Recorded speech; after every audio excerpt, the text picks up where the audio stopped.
Hello and welcome back to our online patient meeting again. We are starting from Monday again, twice a day we will be here. So I hope you had a wonderful weekend and now are ready for some more topics and are ready to ask your questions.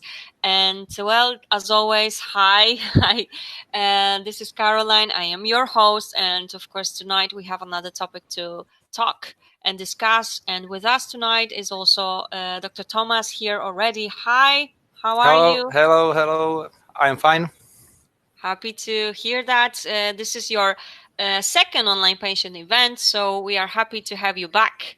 And it's been a while since you've been here, but it's really good to have you back. And of course, again, we have another topic to discuss. And as you all already know, all of you, we are just simply here to provide you with some options so that you can find out a bit on what you can do when it will be possible for you to go ahead with your treatment. This is your chance to meet top fertility experts, and this is your chance to ask your questions to those experts, and that way you can find out a bit on how to prepare for your treatments. As well, and all those events, Stronger Together events that we are having every single day since April already. They were all brought to you thanks to our ambassadors and partners. And I just want to remind everyone that those are our ambassadors and partners. Thanks to them, this is also possible. And so this is just a reminder. You already are familiar with them, I am sure. And tonight we do have another topic to tackle, as I've mentioned. And today we will discuss social freezing pros and cons, which is definitely an interesting topic. So I am sure you will have plenty of questions as well. As always, we will start with those most common questions, and then we will go for your questions. You need to type them in the chat section, and then Dr. Thomas will be able to answer them. And just to remind everyone, Dr. Tomáš Rieger is the head of Embryology Lab, which is located in the Czech Republic, and the clinic is called GYNEM. And if you would like to just find out more, well, then just stay tuned. There are some questions we would like to definitely answer for you as well. All right, Dr. Thomas, are you ready to start off already? Yeah, I am. Perfect. Let's go ahead with the questions. Yes, with the most common questions first. Okay. Perfect. So the very first question that we have is, what is the best age to do social freezing? So regarding to social freezing, the most important thing is the age of patient, of the lady, because the oocytes which are in the patient from the beginning, from the day of born, in the small child, there are all oocytes which the woman will need in her life. And because how the woman is getting older and older, the oocytes are getting older as well. And statistically was shown that after 32 years old of patient of women, the oocytes shows rising chance to be unemployed, which is something which lesser the chance for successful pregnancy or future child. So the best age is whenever the patient wants to start, and it ends in this period around 32 years old, 35, 30 to someone. It's always individual, like everything in biology or medical stuff. But statistics shows that around a year of age of 32 years, the unemployed in the oocytes are getting higher, and the chances for success is getting lower. Excellent. Thank you so much for answering that first question. And now let's get to the next one. What should I expect from social freezing? This is a good question, because sometimes we can see in our daily routine that some patients has expectations which doesn't fit to the rightful meaning, like it doesn't fit to how it really is.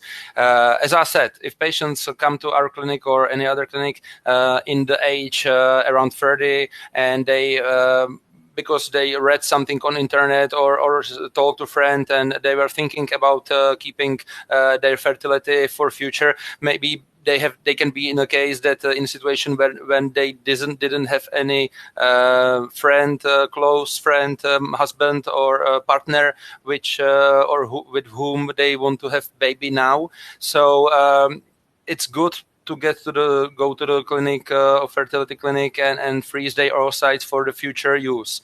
But when some patients come to the clinic in an age, let's say 40, and because they remember that maybe it's time to preserve their fertility or like keep some oocytes for future, in the age of 40, it is quite long. Like it's quite age when the percentage for success is not really good. So this is the expectations has to be intelligent, clever. When I am 30 years old, my expectations will be I will do social freezing, and the chance for future child is much the same as I have now in my 30 years old, which is the best chances we can get. But when somebody is 38, 42 years old, and he or she expects that the oocytes which will be frozen will be useful after thawing with some good statistic, it's not how it is. So that's important to know before somebody is thinking about social freezing, to get the information right and think about if this possibility is right for this person for her age. All right, excellent. Thank you so much for clarifying this as well. Next question is right here. Is there any age boundaries for social freezing? There is not any like age boundaries. We have in Czech Republic age boundaries to do IVF treatment at all, which is 49 years old.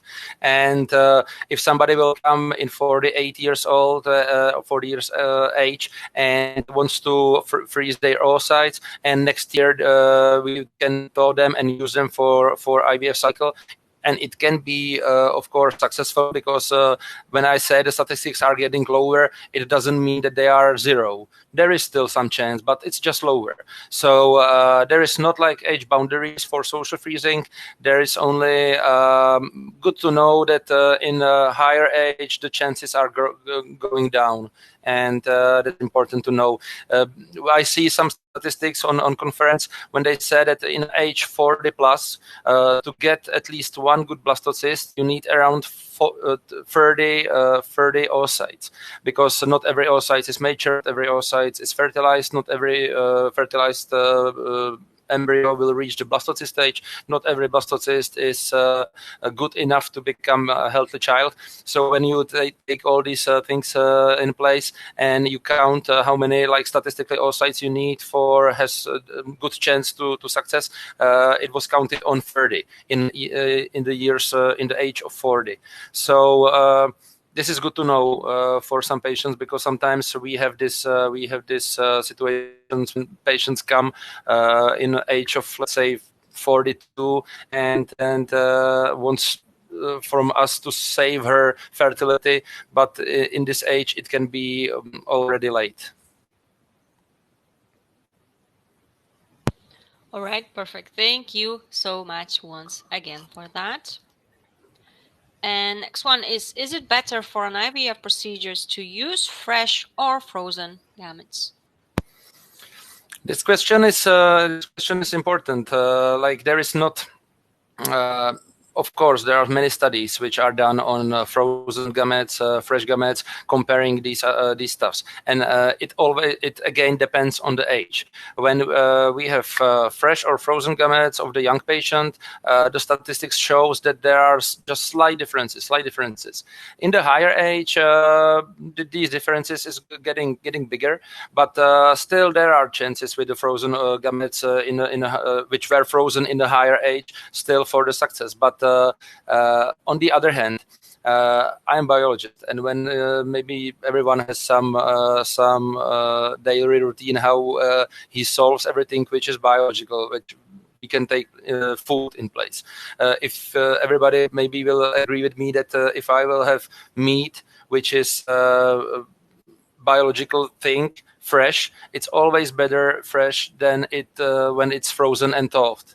And this is pretty much the same with every biological stuff. So always I have to admit that the fresh, everything which is fresh is always better than the frozen one, because the freezing process is something which is not natural. The scientists, of course, did big work on it, make these procedures which reach a highest level of surviving of the oocytes, surviving of the gametes, embryos as well. But when you compare the fresh and frozen ones, still the fresh is better. But of course, there are some cases when the fresh samples cannot be taken, or the patient has some frozen oocytes, let's say from 10 years ago, and now they are ready to become a mother. And of course, in this case, frozen oocytes, when they are 10 years younger, are better than the fresh 10 years older. So the fresh 10 years older. Yeah. So this is again like depending on individual patient, what is their needs, their situation, and what can be done with their individual case. All right, perfect. Once again, thank you so much for that explanation. And next question is, all right here, sorry. What's the survival rate of oocytes retrieved from patients who went through social freezing, fertility preservation, or oncofertility? Okay, this is again question. The age is the main factor here again. Social freezing, fertility preservation, it depends. When somebody is young, he froze or she freezes her oocytes in age 25, let's say. The chance are pretty much as the same as with the fresh ones. It's around, let's say, 45% in IVF procedures. With, of course, it depends on the quality of sperm of the partner, but these oocytes works nice. The freezing procedures in this young oocytes works with 95% survival rate. The fertilization rate on these frozen thawed oocytes is quite similar than in the fresh oocytes in this age. So the social freezing in young age is really the same survival rates like the fresh one, pretty much the same.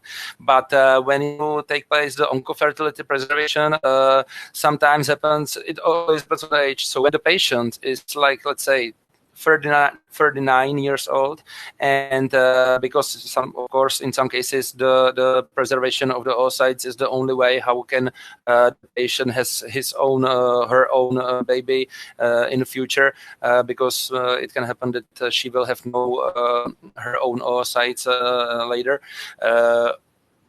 It depends that on the quality of these oocytes, and age is playing against us. So it's not that the chance is zero, but it's lowering. So if we can say that 45% successful percentage is in a young age, and it's going down, let's say with oocytes about 40 years old, it can be around 15%, and if the oocytes are older, the percentage is going even lower. So, but on the other hand, to be a little bit positive, I experienced some patients who, because as I said before, everything is individual in biology. So I experienced patients with own oocytes, let's say frozen in age 45, and it was successful. Let's say one and a half year later, the treatment was successful, and she got pregnant with a healthy child. So as I said, when the chances are going lower, doesn't mean that it's going to zero, but only the expectations should be a little bit shifted. That's how it is. Excellent. Thank you so much for, again, providing all the details on that. Next one is there any known influence of freezing on the possible future child? This is quite an often question which patients ask us in a frozen embryo transfer, mostly in our clinic. Like maybe more than half of patients ask this question, of course, and this is completely reasonable. And I will be maybe questioning the same question if I will be in the treatment as well, and not with the my knowledge. And I have to say that there are no evidence, no scientific evidence, and there was made big studies searching for this influence of freezing to the future child, and there was found no evidence that the freezing itself can somehow affect the health of the children. It can affect the chance to get pregnant, but when the patient is pregnant from the frozen embryo transfer or embryos derived from frozen oocytes or frozen sperm, of course, when the patient is pregnant, there is none statistics shows any differences in health of the baby, about some genetic disorders, some illness, whatever. Nothing was found. The freezing is completely safe for the cells. Only a little bit affects the rate, the pregnancy rate, the successful rate. But when the pregnancy is going and everything is fine, there is none evidence that it somehow influenced the health of the baby. Perfect. Thank you once again for answering that question. And now we will move on to the last question of those most common ones, and then we will go for your questions. So get ready and prepare them so that Dr. Tomáš can answer. And here's the last one. For how long can gametes be frozen? It depends, of course, on a law system in each country. Let's say in Czech Republic, as I said before, we have a limit, age limit for IVF treatment set on 49 years old.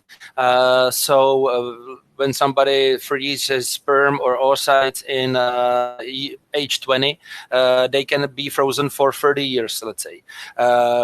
There is some ESHRE, which is European Society for Human Reproduction, ESHRE recommendation that embryos should be used up to 22 years after the freezing. But this is mostly because there are not many cases who reach higher distance between the age of freezing and age of transferring.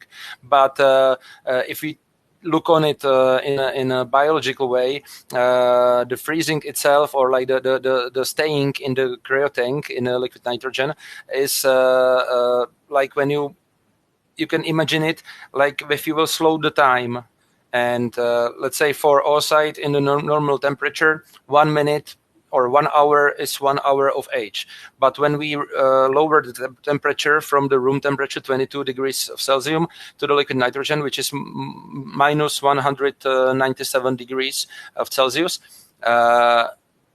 it will slow the time for the oocyte. So 1 hour in the liquid nitrogen for the embryo is like, let's say, few seconds or maybe less. So if you take this not 1 hour but 20 years, it's like maybe 1 hour for the embryo. So if you take this in place, you can see that the freezing it's quite safe for the meaning of how long it can be stored. It can really be stored up to the limit of each country when there is set the limits for treatment itself. So the freezing and the storage of frozen gametes or embryos is safe and really long. Can be really long. Perfect. Once again, thank you so much for providing that explanation. We will now move on to your questions. However, I need to tell you that we are having some technical issues. Therefore, we are not able to publish the questions on the screen. Okay, Dr. Tomáš, you can see those questions in the chat section. So what we will do, I will read them out, and of course, you can go ahead and answer. The team, the support team, is just trying to work on that, and it's simply, we just need to wait if they are able to simply fix it. For now, let's go ahead with the chat option, and we will see. Hopefully they will be able to fix it, and we will be able to show those. Okay, so we will start with this Maria one. Yes, we will start with this one, but let me read it out so everyone can hear that. So I have frozen eggs already. I went on super strict diet, and about a month before retrieval, I was really tired and realized that I had a vitamin B12 deficiency. Sorry, after that I started taking B12 pills and got energy back. Would that affect the egg quality? This is important. This is quite an interesting question. I believe it should not really affect the egg quality. The eggs are really like there the whole time, a whole like life from the beginning. And when you had some strict diet, how long it was? About a month before retrieval, the oocytes, the time for reach the oocytes to mature state and ovulation, and the time for oocyte pickup from the beginning when it starting to like be waken from the like from oviduct and from ovaries. The age or the time of this procedure takes 1 year. So when you have like 1 year of procedure of waking up the oocytes from ovary and growing up to the stage of oocyte pickup.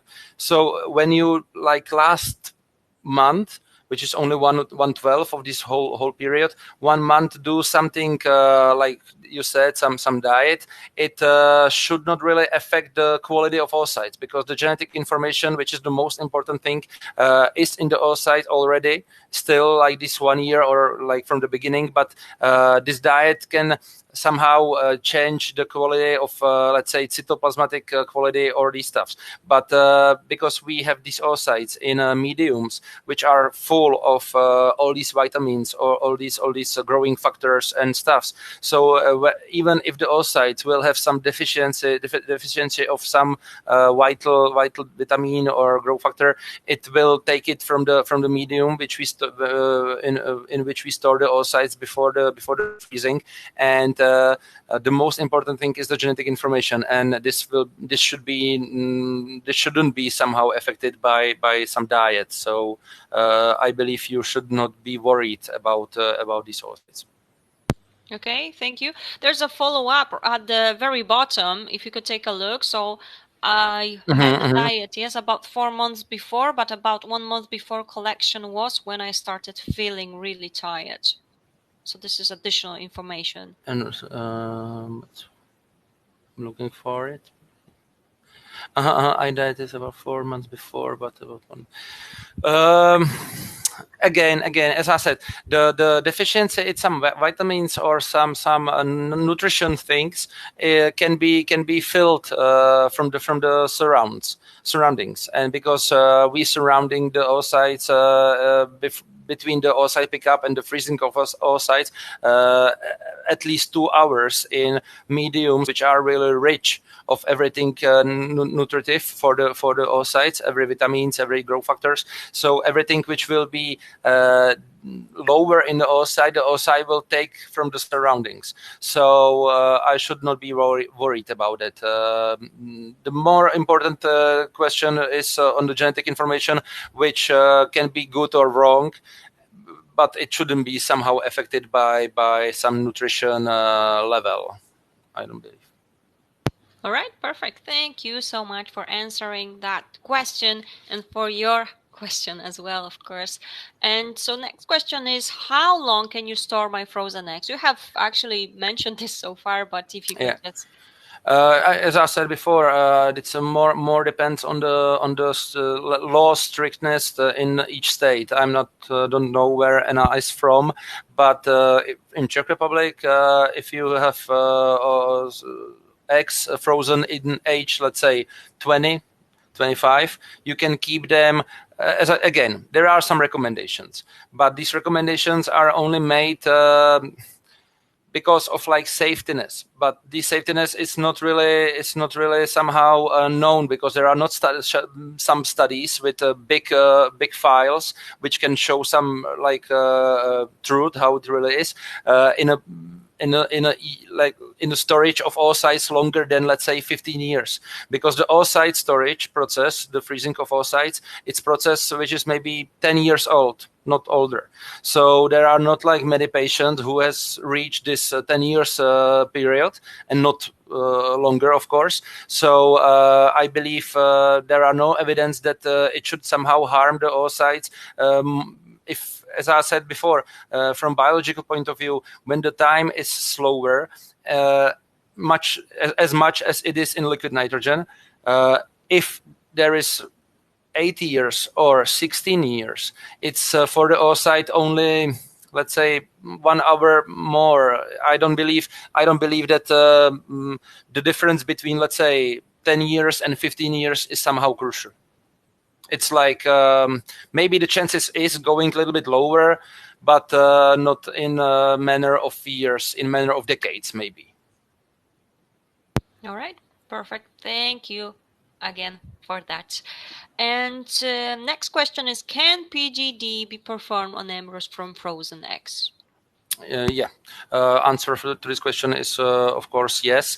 It is because when the embryo is derived from the frozen eggs, it has to be normally developed to the blastocyst stage. This development has to take like these 5-6 days, how it is normally done from the fresh oocytes. And then when the blastocyst is reached and the quality of the blastocyst is good, the PGD technique can be done on this embryo without any bigger risk. I'm always telling the patients, when the oocyte is freezed and then it's thawed and become fertilized with sperm and become the embryo, in this period of 5 days, everything in the cell is replaced, renewed. Every molecule in this oocyte, in the embryo, is renewed in the time of 5 days of cultivation. So the embryo derived from the fresh oocytes or frozen oocytes has the same chances for the surviving of the biopsy, surviving of the freezing again. So some patients ask this question: if they have frozen oocytes, then thaw them, do the IVF technique, has the embryo after 5 days of cultivation, if they can be frozen again. And I said this answer again, I'm answering the same, that when the time between the thawing of the oocytes and freezing of the embryo is 5 days, every molecule in the embryo is renewed, and there is no chance that the prior freezing should somehow affect the quality of the second freezing after 5 days. Another question is, when we do the freezing thawing, let's say on 1 day, and then do, let's say, PGD and freeze the embryo again. When all this is done in 1 day, it can have some higher level of damage or risk for the embryo, because the cells in the embryo and the molecules in the cells doesn't have time to replace themselves, renew themselves, and this can be dangerous, but not after whole 5-day cultivation. All right, perfect, excellent, thank you so much. And there's a follow-up, actually very similar to this question at the bottom. Can a PGD test damage the egg? I can try. Can you? Yeah, can PGD the PGD test can be done only on embryos, not on eggs. Because there is no procedure how we can see the genetic information in the egg without destroying the egg. There was some procedure which was polar body biopsy, but it shows that there is quite big differences between the quality of this polar body and the oocyte itself. Sometimes can happen that the polar body can be somehow damaged, but the oocyte itself can be fine. So this method is not really used, and this was the only one which can test the genetic quality of the oocyte. Usually what we are testing is the damage of embryo. We are testing the embryos, and there is some risk of biopsy, of course. Biopsy is not a natural process. We have to cut few cells, let's say 4 to 10 cells from the embryo in the blastocyst stage, the embryo has already around 150 cells. So these 4 to 10 cells shouldn't be really missing in the embryo, but with some level of with some chance, some embryo can be really vulnerable to be damaged, or some embryo can be really soft to these procedures. And sometimes we can see that when we do the biopsy, the embryo behave not really good, and sometimes can happen that the embryo will not survive the process. So biopsy has some small risk, and it always depends on the quality of embryo. That's what we are telling our patients. When the embryo has like top quality, strong embryo, it will survive the PGD testing or PGS testing without any harm in like 99%. But when the embryo has lower quality, it's not really like optimal. The chances for the risk for damaging the embryo in the biopsy process is raising, and as I said before, it's not natural, and because it's quite hard technique, it can do some damage. All right, excellent. Thank you so much once again for answering that question. And now let me go to the next one. Okay, it's from Susie. I froze 16 eggs at 37, which was done by the old slow freezing method. It's now 10 years later. What do you think about my chances of the frozen eggs providing a pregnancy? Can you, Susie or Sally? I want to read it Susie. again. I'm not seeing this question. So can you repeat it one more time? Because I froze 16 eggs at 37, which was done by the old slow freezing method, which now 10 years later. What do you think my chances of the frozen eggs providing a pregnancy? The slow freezing methods was not really optimal. So I would not have any big expectations. Truly, because 10 years ago I starting to work in this field, and then it was only slow freezing method available, and we did some freezing of oocytes with the slow method, but I experienced that the chance for pregnancy, the chance for surviving the oocytes, for fertilization of these oocytes was quite much lower than in the fresh ones. Let's say we can take the chance going for half, maybe. So when we are talking about and if they were frozen at age 37, this is again a little bit higher age, not optimal, as I said before. The 32, 35, it's like the optimal time, and then the aneuploidies are going more often in the oocytes. So if you have 16 of them with the slow freezing, I would expect that let's say 12, if everything will be optimal, 12 oocytes can survive. 10 of them can be fertilized. You will get two or three blastocysts, maybe higher number, but maybe lower. And when you will do some genetic testing on these embryos, it can happen that two from three will be somehow damaged. The chances is not optimal, but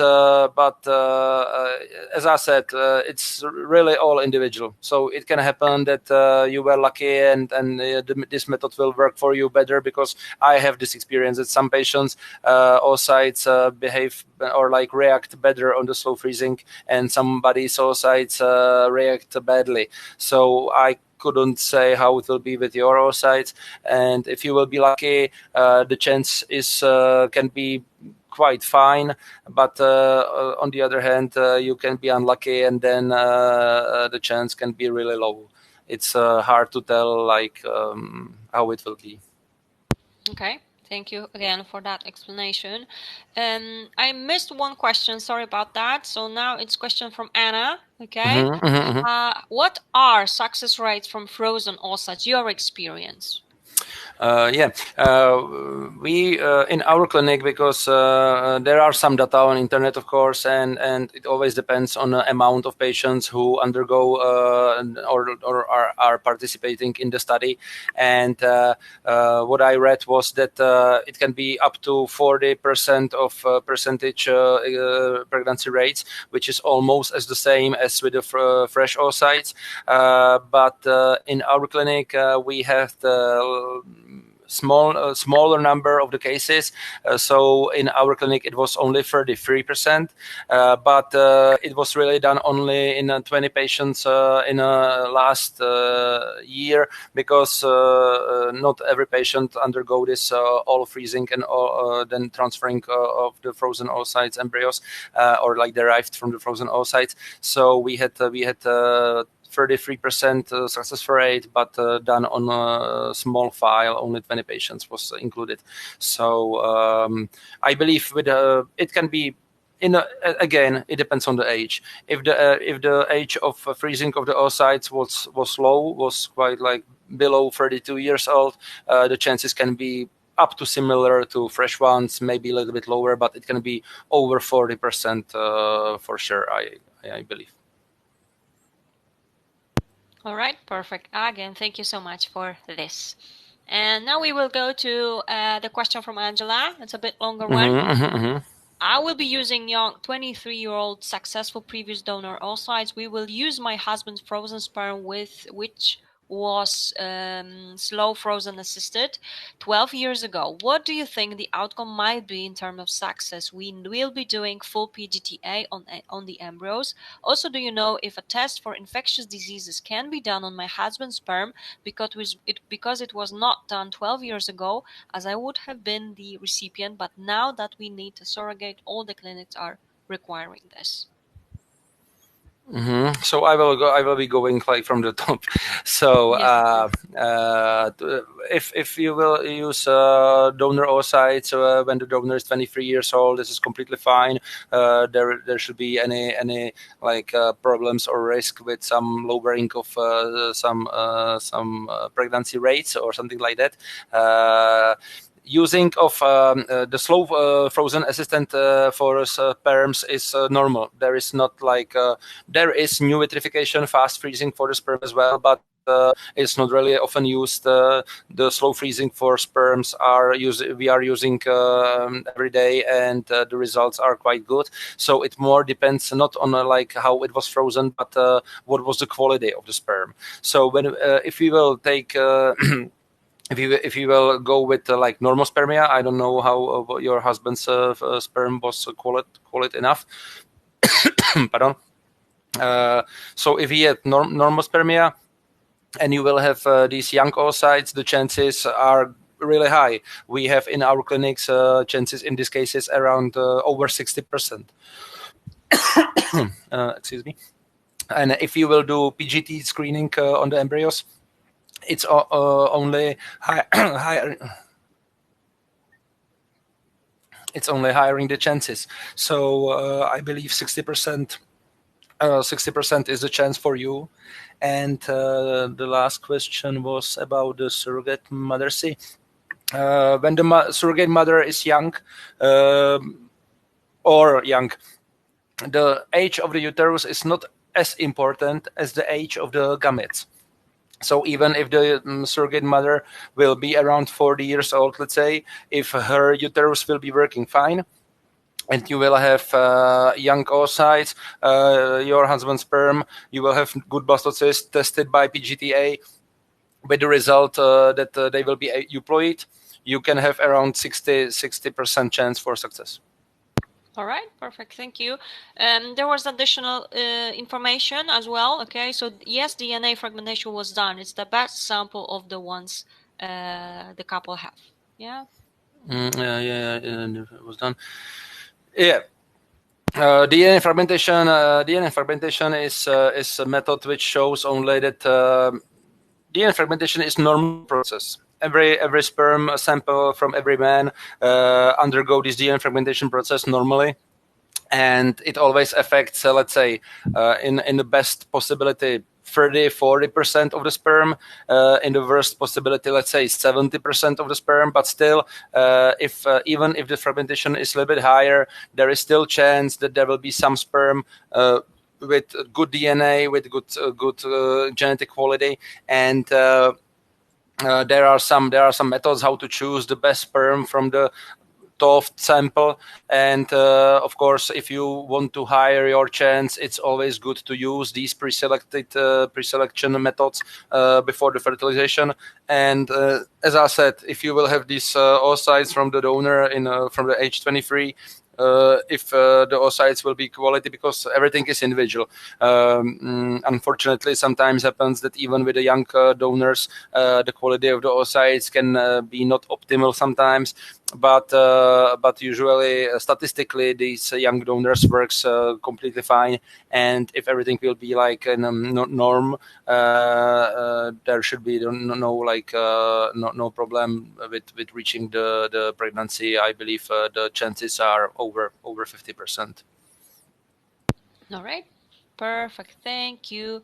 And there's a follow-up, actually. Sorry. She's a proven donor. What is the best way to choose best sperm? It depends on the quality.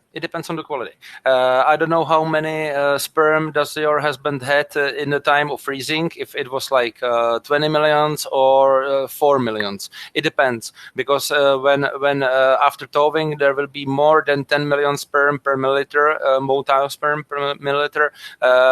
There can be used fertile chip technique, max system for choosing the best.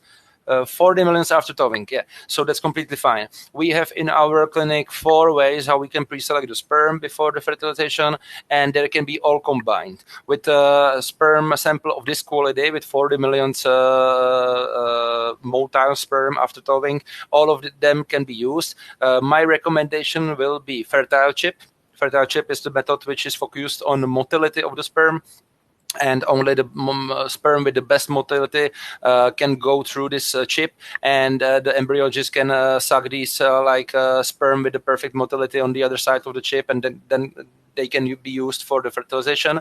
And what is my favorite combination is that I'm doing fertile chip for the motility, and from these best moving sperm, I'm using IMC procedure, which will allow me to zoom the sperm much more, so I can see the quality of the cell. If there is some vacuole, some cytoplasmatic disorders, some problems, morphology problems, or neck or head and tail, something like that. And because of this better view of the sperm, I can choose even from this pre-choosed sperm the best one for fertilization. And if you undergo some of these techniques, I believe the chance will go just higher.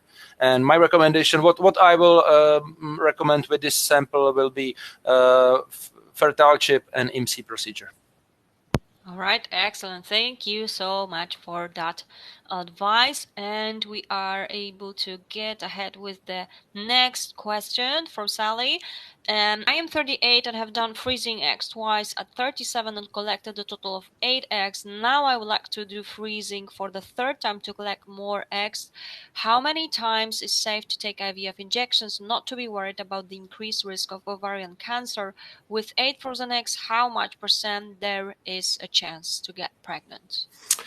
So the risk of ovarian cancer with higher injections is not so big. It's like, of course, again, everything is individual. So your doctors who are performing the stimulation, who see you during the stimulation and check your health and reaction of the body, they should tell you if there is some higher risk of or increased risk of some problems, but it's not really often or normal. We have cases when our patient was like, let's say, on 8 cycles, 10 cycles, and I never saw that there was some like increased risk of some problems. Of course, I read some articles that in some like big studies, there was a little bit higher chance or some problems with higher amount of stimulations, but it's always depends on your doctor. Your doctor has to tell if it is safe for you or not, and I'm not a doctor, so this is not like right question for me, and I don't want to be responsible for this answer. But as I said, from my experience, I never experienced some bigger problems with higher amount of stimulations. If the patient is reacting well on the stimulation, I experienced that some patient has only one stimulation and they were so exhausted and psychically frustrated from everything they did. Then they didn't want to do any more stimulation, but not that I never experienced that somebody get cancer after some stimulations. And regarding the other question, with 8 frozen eggs derived from the age 37 and 38, it is, as I said before, the chances for the aneuploidy is growing with the age of patient. So some statistics shows that before this 32 years old, the aneuploidy is around 20 to 40% of the oocytes. When the age of the patient is around 40, the aneuploidy can reach up to 90%. So you are something between. This is, of course, statistic, and every patient is individual. So it can work fine with you or not fine, but this can be individual. But statistically, because you are somewhere in the middle of this 32, 40, closer to the 40, so let's say I will tell 50%, maybe 60% of your oocyte can have some aneuploidy, which is something which we cannot work like heal it or do something with it. This is something which is in the oocyte and we just can see it, but not somehow affected it. So if you have 8 oocytes, let's say if everything will be fine and all 8 will be toughed successfully, the fertilization rates are around 85%, or in our clinic, but I believe in every clinic or like most clinic is pretty much the same number of 85 to 90%. So let's say from 8 oocytes, 7 can be fertilized, and you can, because not every fertilized oocyte will reach the blastocyst. So I will expect that from 7 embryos, you will have like 2 or 3 blastocysts. And it can happen that if there will be 2 blastocysts, it can happen that one of them will be fine and one can be aneuploid. It can happen that both can be aneuploid. It can happen that both will be fine. It's really, I can't see the future, but the chances is like 50-50 maybe for the aneuploidy of the derived embryos. As I said before, the age is the crucial factor in a freezing of oocytes, and 37 is unfortunately not the best age, or the chances for aneuploidies are growing in this age. So it depends. Everything is in the individual, so the chance is always there, but I cannot tell how it will be.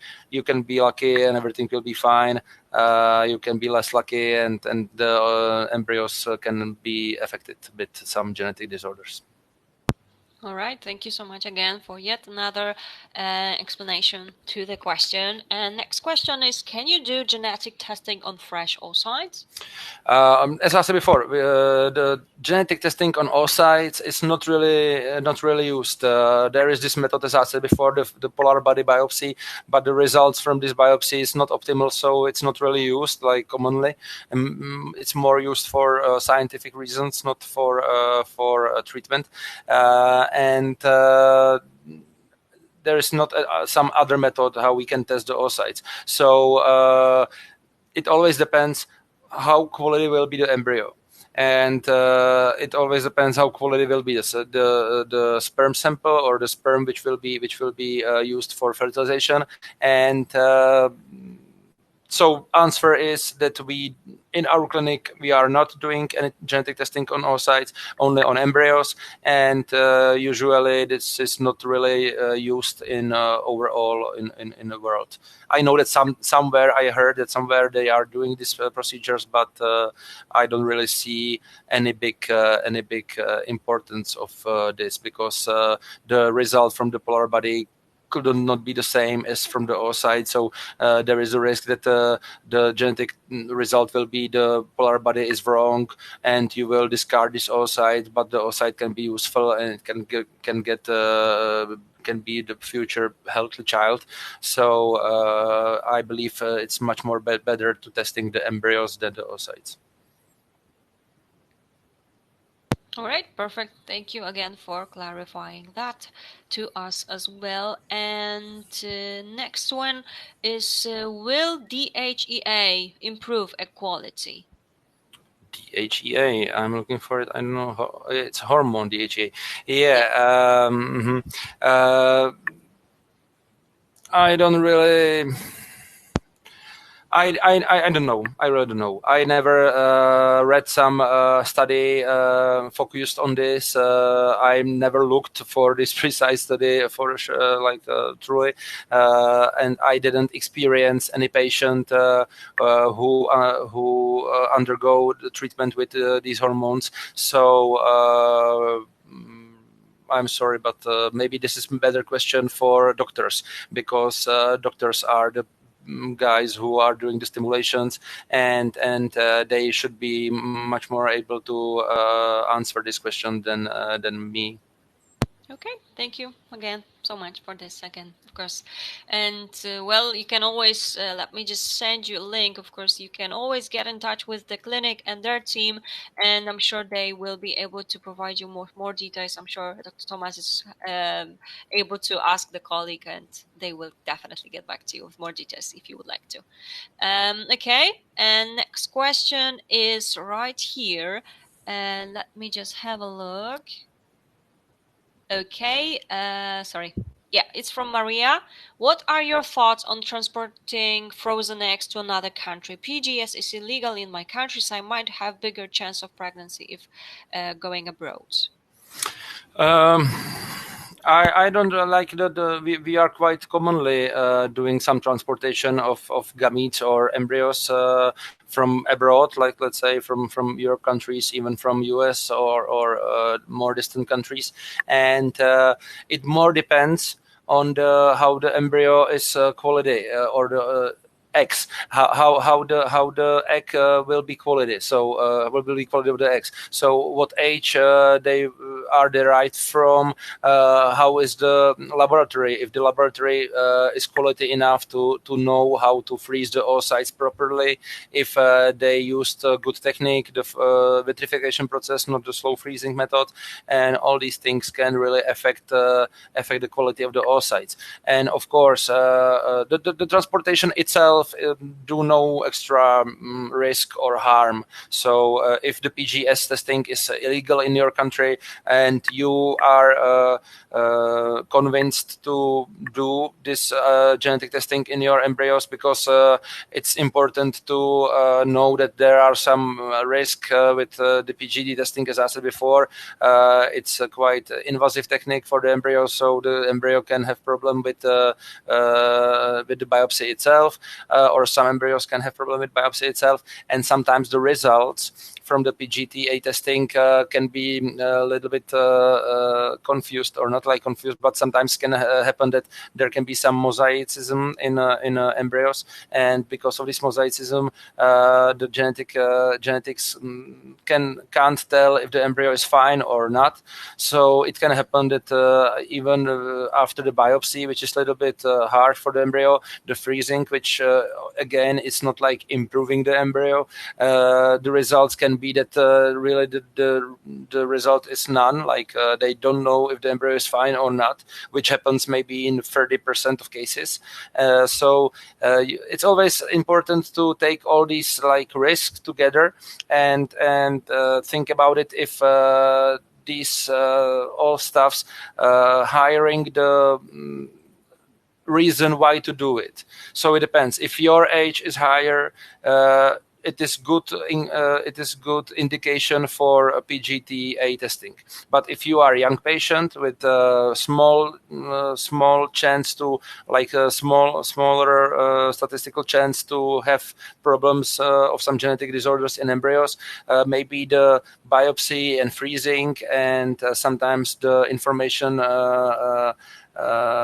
instability can have worse outcomes than when the cycles are done without the PGT. So it depends on your situation. What is your reasons why to undergo the PGT testing? Because the PGT testing isn't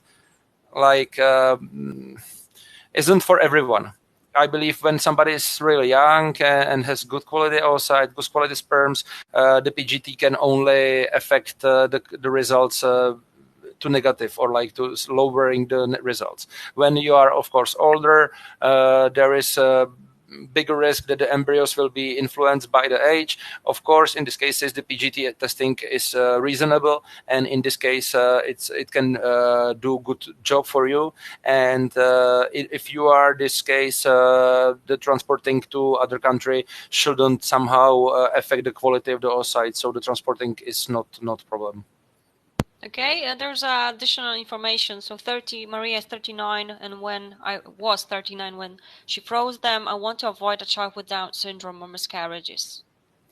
Yeah, I understand. This is what I spoke about. If the oocytes was frozen in this age, there is bigger risk that the oocytes can have some aneuploidies, and bigger risk that the embryos derived from these oocytes can have these aneuploidies, which should be checked or like seen on the genetic testing. So your indication for the genetic testing is reasonable, and in this case, I would agree with you to undergo genetic testing. So transporting your oocytes to different country is a good idea in your case. Okay, excellent. Thank you for that. And there is a very, very similar question. Okay, I will be unable to use my eggs in the UK as they have been frozen for 10 years, so I need to export. Is there a likelihood the frozen eggs could be damaged in transport? As I said, like I never experienced any damage during the transport. The companies who do the transportation, they had really strict rules how the transportation has to be done. They have all the good equipment. That everything, the inner quality of the system really works fine. Let's say we are cooperating with a company who transport the cells within the whole world for us. We did maybe more than 50 transports, and we never experienced any harm of the cells or embryos. It can happen that the embryos were not quality enough to freeze in the previous clinic, or they were frozen in the quality that after the thawing they were useless, or we transferred them, but the chance for success was really small and the pregnancy wasn't achieved. But it was not because of the transportation; it was because the quality of the embryos before the freezing itself was poor. So this is something which transport will no effect on, and has no effect on it, but the transportation itself is safe. Okay, excellent. Thank you so much for again clarifying that to us. And next question is, can PGD testing tell you if the embryo is male or female before implantation? Yeah. Answer is yes, but in, let's say, in Czech Republic, this is not legal. So we can tell the patients about the sex of the like male, female of the embryo only in cases when they have some genetic problems connected with one of the sex. Like, let's say some illnesses are going only on the male human. So when we have, let's say, two embryos, one of them is boy and one of them is girl, and we know that the boy will be affected with this genetic illness, of course, we will not transfer him, and the patient knows that they will get the girl. But in Czech Republic, to know this information without any reasonable any reason which is somehow like a medical reason, it's not legal. So we will not tell it to you unless you will have some medical reason for it. But maybe in different countries it is different. Yeah, I know how it is in Czech Republic. Okay, thank you so much again for that. Now let me just double check. We have few questions left, so just give me a second. Okay, from Anna, what do you think about the chance of the pregnancy with the embryos on day 7 of quality, fair and normal PGTA, age patient 36? And the chance of the pregnancy with embryo 7-day quality, fair, normal. Patient 36. Okay. In this age, it's approximately 50% of embryos which are derived or like checked in a PGTA testing shows any disorders. So I believe you will get like this. Maybe your age is a little bit higher because this, as I said, is like 32, 35 years is the border when the aneuploidy is going higher.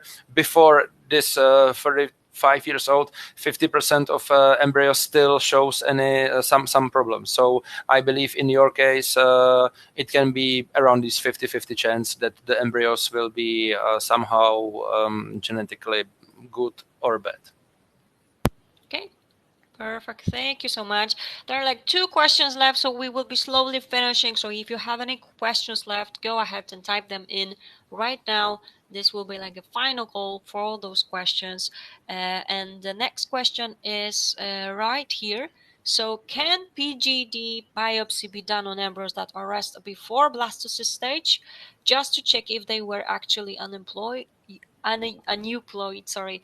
Can PGD be done on embryos before the lab discards them? Yeah, it can be done because what we are usually do when we are discarding the embryos, we are discarding them. But if the patient wants and pays for it, because these techniques are paid in our country, unless it has some reasonable like some reason for achieve the pregnancy. If we know that the embryos already stops in development, so there is no chance for pregnancy, these embryos will be not paid to us by some insurance company. But if the patient wants to pay for this information, it's not problem to take part of the embryo and send it to the genetic lab, or like it can be whole embryo, send it to the genetic lab to do the testing of the whole embryo. If the patient wants to do this, it can be done in Czech Republic. It can be done, and yeah, from curiosity, why not? Okay, and just there's a follow-up, yes? So in the Czech Republic, you have 2 euploid embryos. Who chooses which to transfer, the doctor or embryologist? If we have 2 euploid embryos of the same quality, if you have 2 embryos and one of them will be, we have some system how we grading the embryos. It's called Schoolcraft Gardner system, and it's used much more over worldwide. But when we have 2 embryos, one of them will be, let's say, 5AA and one of them will be 5CC. If the results of genetic testing in both of these embryos will be euploid, I will still recommend to the patients to choose the one with the better quality, better. It depends on, of course, on how if we have time lapse video or like data from the development of embryo, and if we can check how these 2 embryos compared to each other developed over the time, and we can see some morphokinetics parameters which can help us to choose the one embryo with the better implantation potential. Even when both are checked like with euploid result, the morphokinetics in the development can be different, and the final quality or the data from the development can show us which embryo has better chance. Okay, perfect. Thank you so much. There's another question from the very same patient. Okay, so I know it's not possible to tell the gender of the embryo before transfer, but after the embryo has been transferred, is it possible to find out the gender from the lab?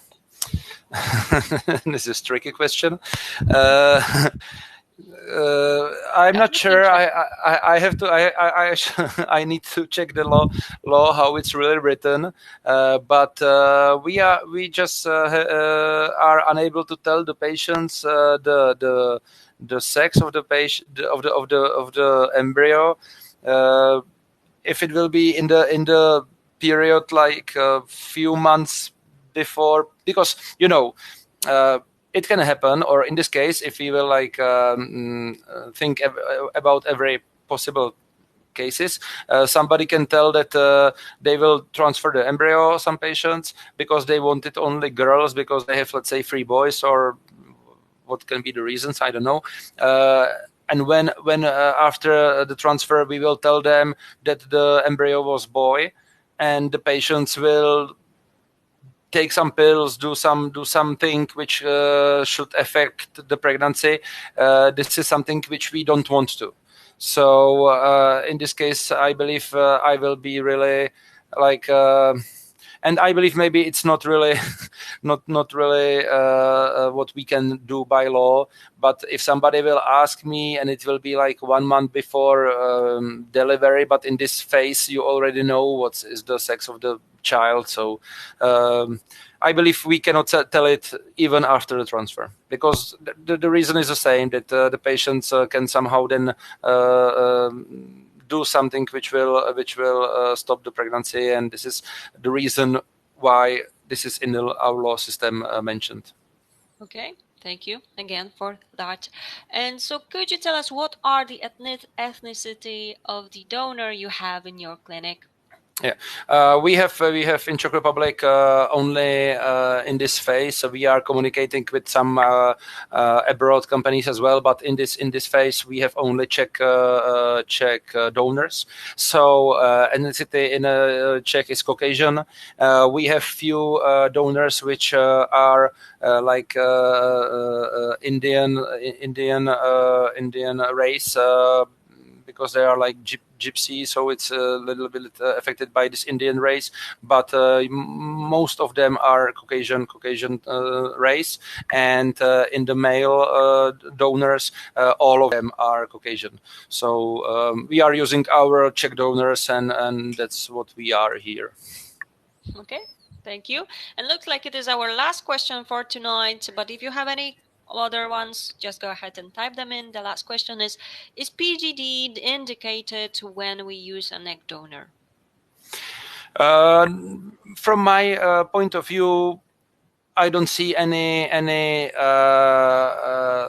I don't see that it will somehow raise your chances. I don't see a reason for it, because when you have egg donors, you know that the donor is young, because let's say in Czech Republic, and it's in other countries as well, the donors has to have maximal 35 years old to be the donors, and that's why that's because after this age the aneuploidies in the oocyte is getting higher. So this is the reason why there is a limit for age for the donors. And as I said before, when you have young oocytes, if the donor will be 35 on the border, of course, in this case, maybe we can think about it. But if the donor will be, let's say, 25, the oocyte should be fine. There should be the lowest amount of aneuploidies, which can be around this 20-30%. And these oocytes usually are not fertilized, or the fertilization is not successful in these oocytes, or the development shows any problems during the development, so the embryos is not reaching the blastocyst stage.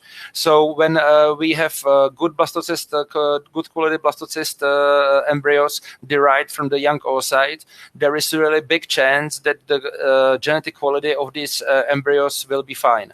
And then comes these like scales. You have good fresh embryo of the perfect quality from the young oocyte, from let's say some pre-selected sperm, and the chance for success with this fresh embryo is, let's say, 63%. We had last year 63%.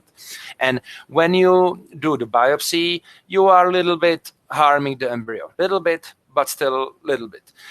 When you do the freezing, because you have to do the freezing in PGT cycle, you are again do maybe not harm, but not improve. And but then comes out the information from the genetic lab. They can tell you that the embryo is euploid or aneuploid, but they can tell you that some of these embryos can be mosaic, which means that maybe they are fine, maybe they are wrong. They really don't know, and they recommend to use them as the later ones. And if you take all these things together, compared with the fresh transfer of the good quality blastocyst derived from donor oocyte, and when you see the statistics from these two groups, it shows there was done 5 big studies worldwide with many thousands of patients in each studies, and it shows all these 5 studies shows that the chances for become healthy, get healthy child, the time for get healthy child were not better in the group with the testing compared to the second one without the testing. It was in some studies it was the same. In some studies, the group without the testing was more successful. In some studies, there was no differences, but none study shows that the better chances are with the testing than without it. Only thing which was in all these 5 studies better was level of miscarriages. Level of miscarriages were lesser in all these 5 studies in the group with the PGT. This is true, but the chance for become pregnant with healthy child was the same in both groups. And from my point of view, because I can see how the embryos react on the biopsy, on the freezing, as I said before in the beginning, the fresh is always fresh. And if there are not some strong reason to do the testing, do the freezing, do all these stuffs which are not necessary, I will maybe choose the way without any additional testing. Okay, perfect. Thank you so much. And actually, there's a follow-up question about the study. Which study was this you mentioned a success with or without the PGT? You can. It was published in ESHRE 2000. What was it? London. It was 2012, I believe. And there was one lecture which shows this comparison of these 5 studies. I don't remember the name of the studies, but if you check the internet, maybe the Google Scholar site, and you will check for study made on PGD or without PGD cycles, you should find them. It was 5 big studies, and this lecture in the ESHRE was comparing all of these together and doing some results from all of them, and the result shows that really the chances are pretty much the same, not better with the testing. Okay. Thank you again. And there's one more question right here. So from Susie, due to reaching the 10-year-old UK limit, can we transfer egg and sperm from the UK for you to make into an embryo and then transfer back to the UK? It could be difficult to travel abroad to get embryo transferred with the current pandemic. I have information from our company, which we are cooperating about the transportation, that the transportation is now again possible, even from UK because of Brexit, but still it is possible from UK as well. So it can be transferred. This limit, as you mentioned, we have the same. We have 12 years for oocyte and 20 years for 22 years for sperm in our country.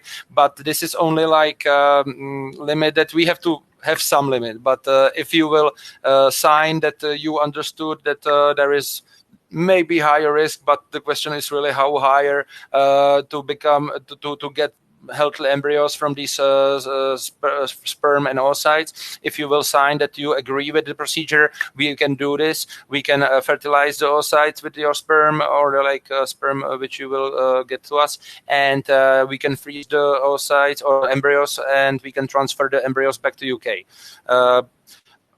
It can be done.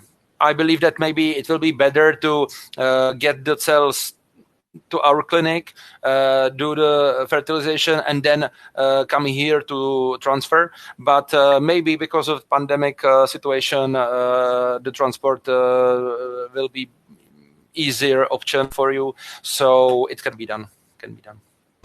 All right, perfect. Thank you so much. And it looks like that was our last question. So huge thanks to all of you for all of your questions. And well, Dr. Thomas, again, for being with us tonight, for supporting us, and also for all the details you have provided. Very useful. As you can see, there are patients that already would like to thank you. You can see it right here in the chat section. Thanks so much. Thank you very much for your advice. I really thank you as appreciate that. well, and it was most welcome to be with you Perfect. again. Again, apologies, the technical issue, well, it wasn't fixed, I'm afraid, so I can only apologize. It's something that we are not able to always fix on time, but I hope that was still okay, and we were able to still have your questions, and of course you were able to answer, so that's the most important part, right?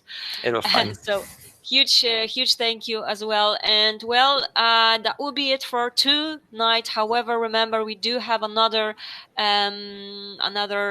event coming at 8 p.m. UK time, so I hope you can stay tuned and you will be able to ask more questions on yet another topic. And Dr. Thomas, it's always a pleasure to have you here. Thank you for coming back again and just having another online patient meeting. And well, have a lovely evening and hope we will be able to do it once again. Bye bye. Thank you. Bye.